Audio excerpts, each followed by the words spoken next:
Hello everyone, Rick Cole here, and you are listening to the 50 Years Ago in Hockey podcast. We come to you each week from the beautiful Niagara region of Ontario, Canada, bringing you all the hockey and sports news from this time 50 years ago. This week, we're looking at the week of June 22nd to 28th, 1970. Each week, our podcast is made possible to you thanks to the help of our two sponsors. Newspapers.com is the world's largest online newspaper archive, and their support has been crucial to our research as they enable us to access all the news from the sporting world of 50 years ago. We're also sponsored by the Breakwall Brewing Company, located in beautiful downtown Port Colborne, Ontario. The folks at the Breakwall produce outstanding craft beers and some of the finest pub food on the planet. And now that they're starting to reopen as we move to stage 2 of pandemic recovery in the Niagara region, they're right there, and we're actually going there this afternoon for a beer and a burger. Last week, we had a few interesting stories we gave you as the off-season progressed.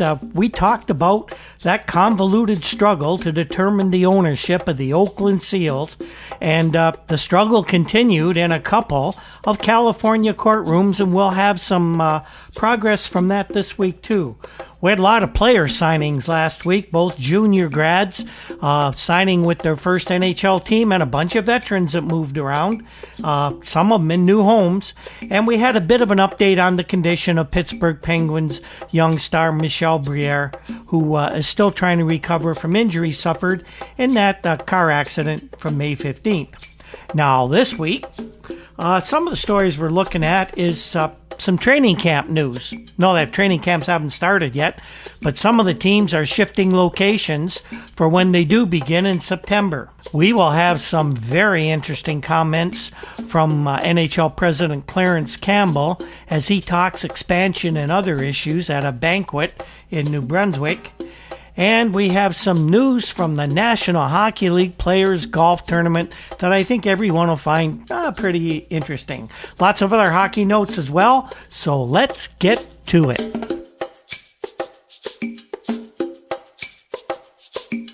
This week began with a pretty quiet note around the hockey world. There wasn't a lot of news being generated, but we did hear from one very popular hockey player, and we got some insight into how he's feeling these days after being left unprotected and chosen in the expansion draft by the Buffalo Sabres. This fellow will be always known as one of the original Sabres, and he is Reggie Fleming.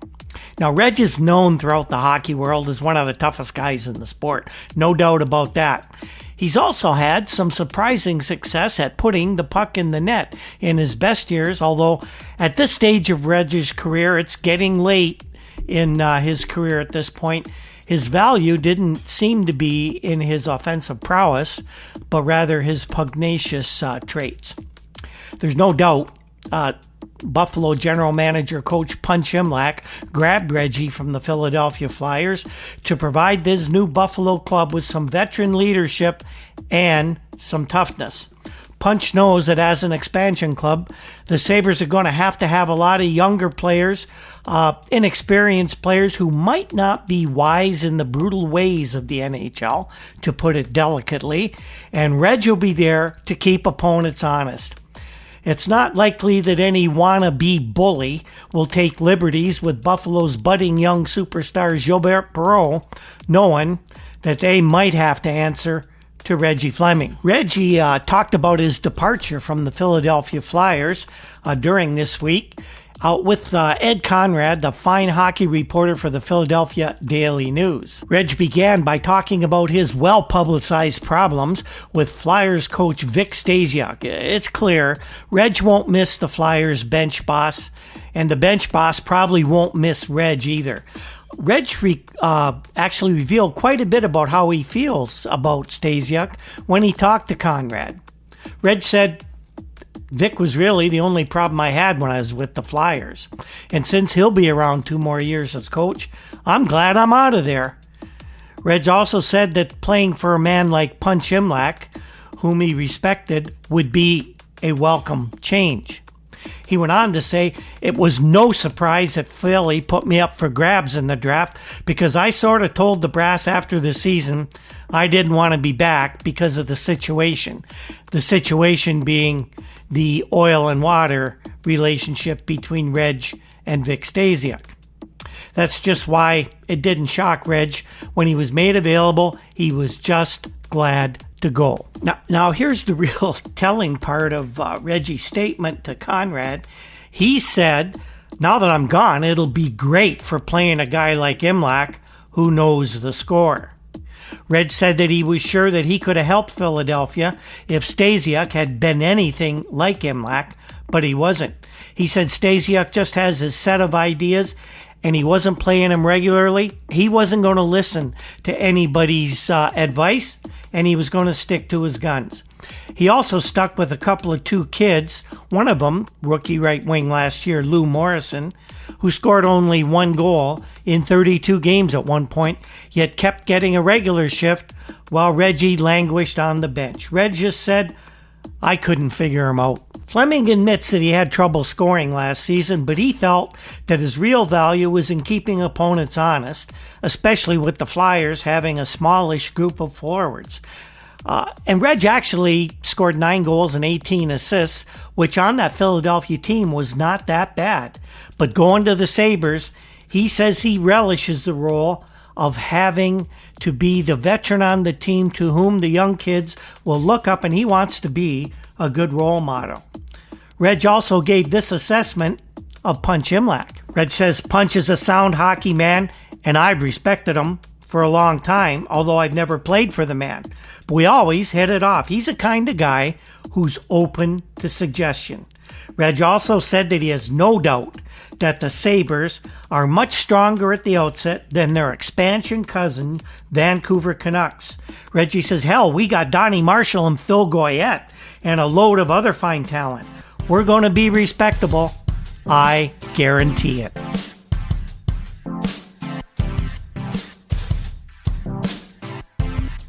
And we have some training camp location news that was announced this week by a few of the teams.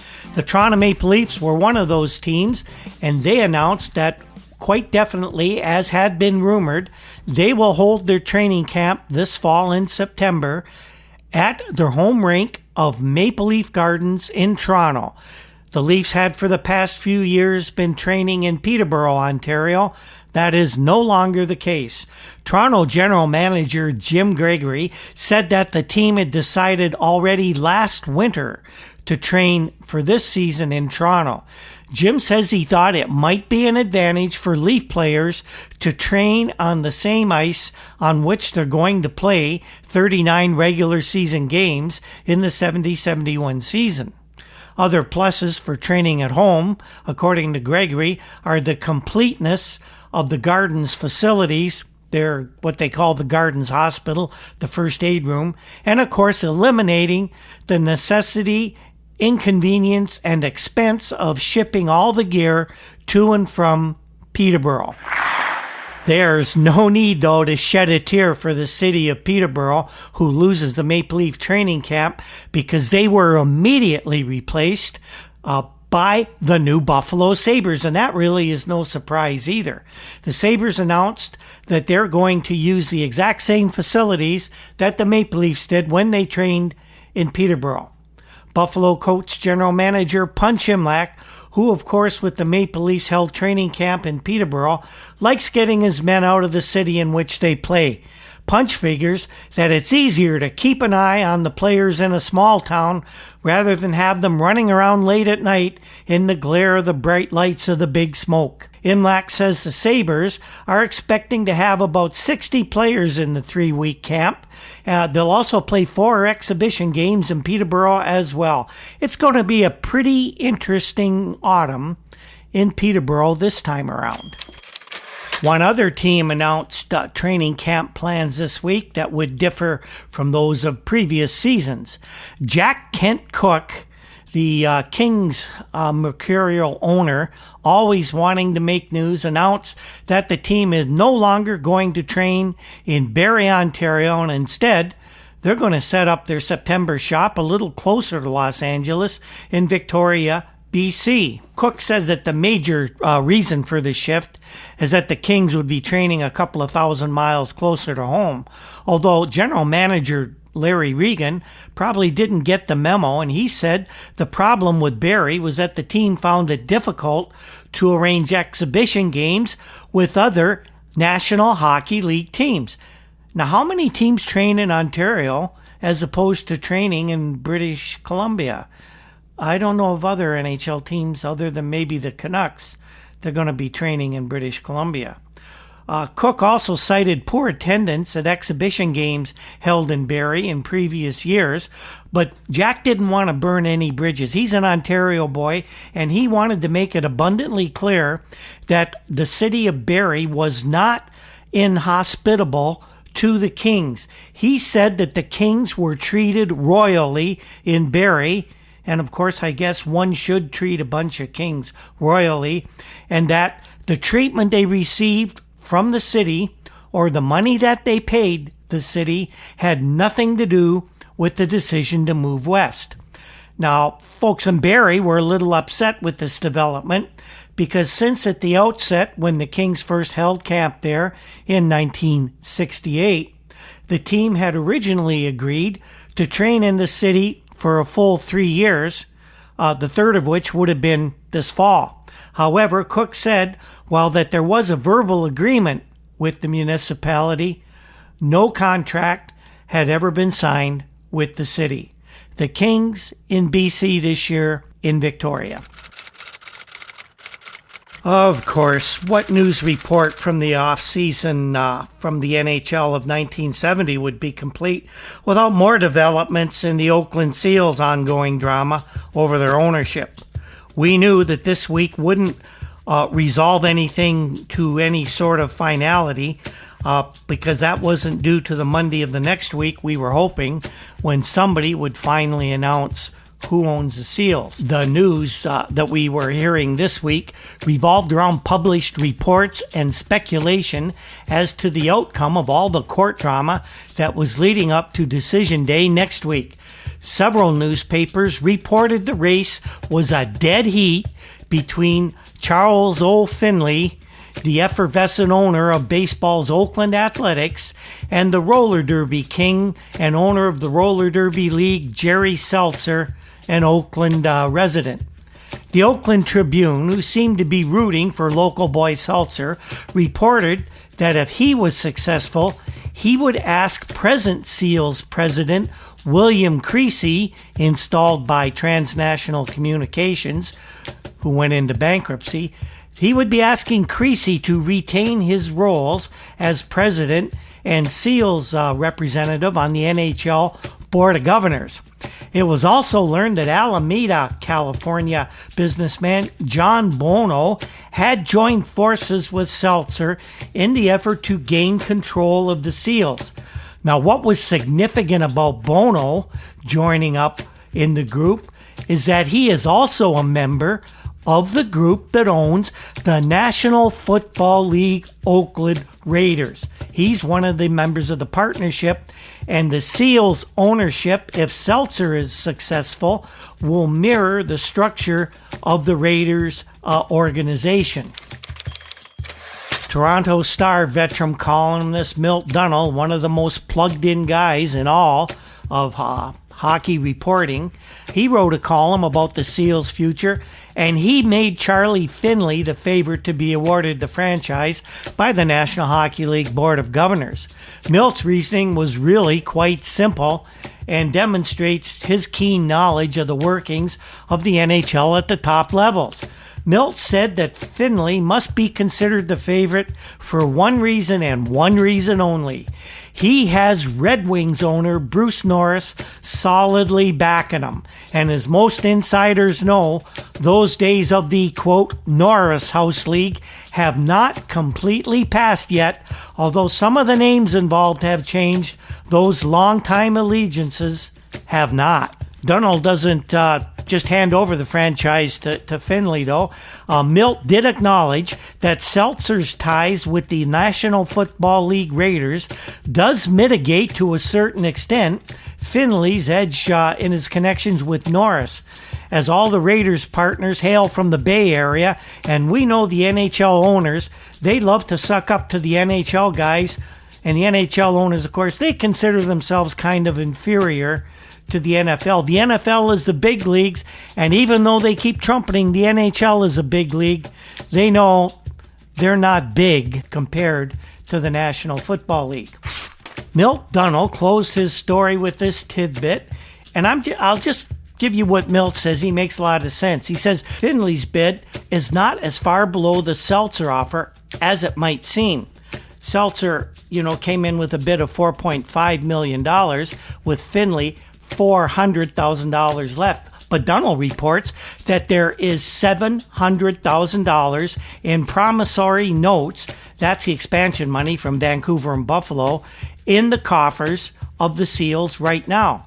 Now, Finley is proposing to leave that money right there as operating capital. Seltzer would take that money as part of his financing to purchase the team. Now, that still leaves Finley about $400,000 short of Seltzer's figure, but he's expected to sweeten the pot in order to get the team. It's only money to Finley. Anyone who buys the Oakland Shinny Club has something against money. One NHL owner who is also in Finley's court is Seymour H. Knox III, one of the brothers that owns the new Buffalo Sabres, and he was interviewed about his feelings, and he had a lot to say. Seymour said, "I think Finley is sound. The impression I get is that he has staying power. He says he's willing to stick with Oakland franchise, even if it loses $1.5 million over 3 years. You have to go along with something like that. It's not so much a question of personality," said Knox. "The main issue is to keep Oakland in the Bay Area." Another plus for Finley as an NHL owner is the fact that his would be a one-man operation, unlike the multi-backers involved with Seltzer. Knox says the NHL doesn't want to get involved with the bickering of 3 or 4 guys, as we saw in the group led by Barry Van Gerbig right from 67 on up. Knox says if you check the successful new teams, you see that one-man operations have succeeded, and he cited Sid Solomon in St. Louis, Walter Bush in Minnesota, and the regime of Ed Snyder in Philadelphia. Now, myself as a 19-year-old living in sort of between the Niagara region, Haldimand County, along Lake Erie, I had 3 Junior A hockey teams within driving distance in the Niagara Falls Flyers, the St. Catharines Blackhawks, and of course the Hamilton Red Wings.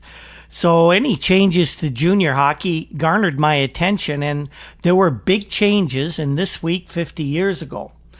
They were important changes, but they really seemed to clarify the landscape, at least to somebody like me who was not privy to all the backroom decisions that were going on in junior hockey. For the past couple of years, the largest junior league in Western Canada, aptly named the Western Canada Junior Hockey League, had operated outside the governance of the Canadian Amateur Hockey Association.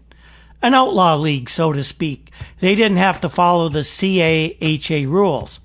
Now, all this took place while several provincial junior leagues continued under the CAHA banner, and it made for an unwieldy and basically inefficient structure for junior hockey in Canada. Well, that entire situation seemed to have been resolved 50 years ago this week, with a few key decisions being made by those in charge that really did bring clarity to junior hockey fans like myself.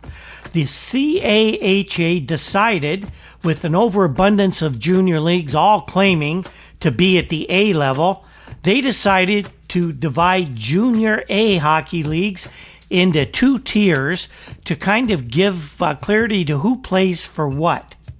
The junior leagues would be designated as the 2 top leagues, would be the Ontario Hockey Association Junior A Series, the Quebec Major Junior Hockey League, and now the Western Canada Hockey League, they would be designated as Tier 1 Junior A leagues. All other leagues, like the Northern Ontario Hockey Association Junior A League, the new Western Ontario Junior Hockey League, and the rest of other leagues, they would be designated as Tier 2. Only the Tier 1 junior leagues would compete for the Memorial Cup. All that finally led this week, after long and arduous talks, to the Western Canada Junior League agreeing to once again join with the CAHA. The main reason was that would give them full free access to competing for the Memorial Cup. But there was another reason that was, while not talked about, probably much more of an influence. The league would now be able to share in revenues given to the Canadian Amateur Hockey Association by the NHL. The NHL pays the CAHA for every junior player that they draft. At this point in time, the Western Canada Hockey League had no official agreement with the NHL, so they weren't owed any money when players like Reggie Leach were drafted by the NHL. This would mean an additional $200,000 for the Western Canada League for next season alone. This, of course, kind of levels the playing field across Canada for all junior players and for the team owners, for the coaches, and for the fans. It normalizes rules across the country, and it provides consistent guidelines for all other processes throughout junior hockey in Canada. It also means that the Western Canada Hockey League will receive travel and development funds given to the other junior leagues by the Canadian Amateur Hockey Association. The agreement is also a big improvement for National Hockey League teams who are going to have to scout these kids. One basic top-tier Junior A league in each Canadian regions, meaning not having to send bird dogs into all the smaller areas, since the Tier 1 leagues are going to be getting their players by way of drafting them from the lower junior leagues and, of course, midgets. There'll be fewer outliers to go root out from the back bushes, so to speak. So in all, it seems to be a very good development for the development of young hockey players and their professional careers. I was really anxious 50 years ago to see how it worked out, and I think this finding this peace treaty that was finally signed for junior hockey did a lot to actually enhance what the National Hockey League amateur draft would be in the coming years through the 70s and 80s. Now it is the NHL offseason, of course, and there's always questions like this, and especially at this time with two new teams just having been admitted to the NHL in Buffalo and Vancouver. We were talking about this. Do you think the NHL's had enough expansion by now? Is 14 teams enough? Is it too many? Does hockey need to be more like Major League Baseball in the NFL and have 20 teams all across the country? In places that we've never heard of in Canada? What are the other problems in the NHL? Is Clarence Campbell doing a good job? Well, we got the answer to some of these and other questions. And if you pay attention, you wonder really what's going on in Clarence Campbell's mind, but you seem to know what's going on in the minds of the National Hockey League teams. You might not like the answers if you think we already have diluted talent enough by this time in 1970. Another question posed to Campbell was concerning the Curt Flood lawsuit against Major League Baseball to get the reserve clause outlawed.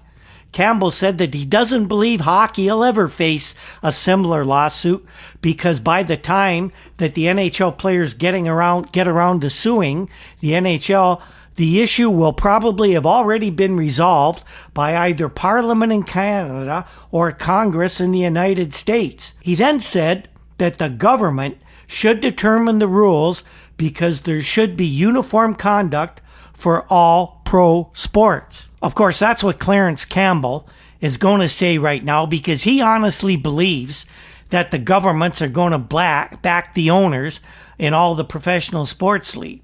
And he's going to keep saying this until governments actually act to strike down the reserve clause for all sports and give players the right to choose where they engage in their chosen profession.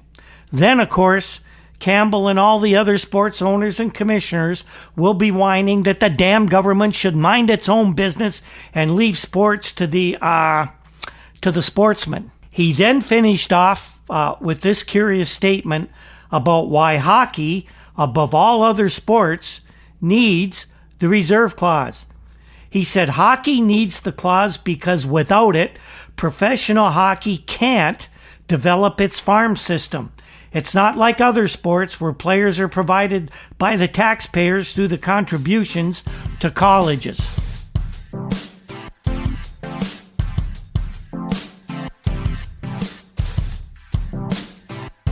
Our final bit of news this week is not earth-shaking, but it was a bit of fun anyway.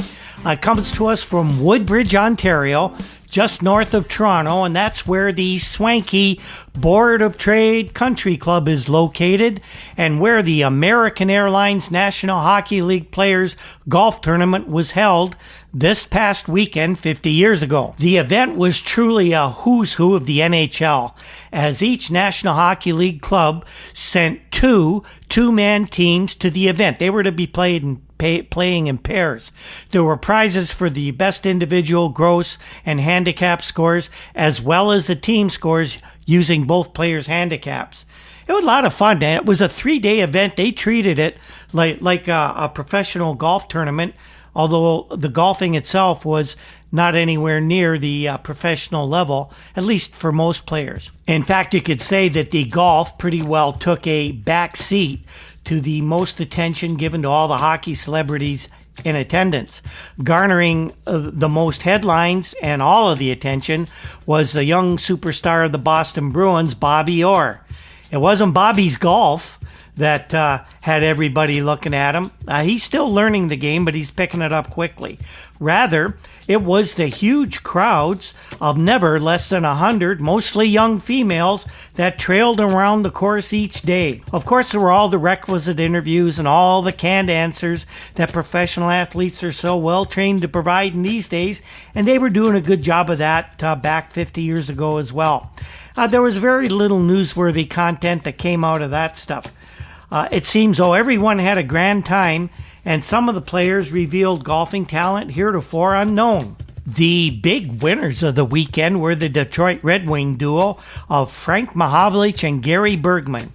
They took the top honors in that two-man team competition, and Big Frank was even the big winner of the final day, as he won a car by coming within 2 feet of the cup on the 16th hole in that closest to the pin contest. Ironically for Frank, it was the only green that Frank hit in regulation all day. Both the Big M and Bergman are 10 handicappers, and that's what gave them the tournament. The two won $5,000 first prize, and they donated it to Variety Village, which is a kids' charity in Toronto. In second place, at least the Oakland Seals were successful in something, as their two veterans, Billy Hickey and Harry Howell, teamed up to finish in the runner-up position, 4 strokes back of Bergman and Mahovlich, and they earned $3,000 for their efforts. There was a tie for third place, and once again an expansion team came in there. Red Berenson and Timmy Ecclestone of the St. Louis Blues tied it up with the Penguins, Les Binkley and Ken Schinkel. It was a great weekend. There was some good money made for charity, and a good time was had by all.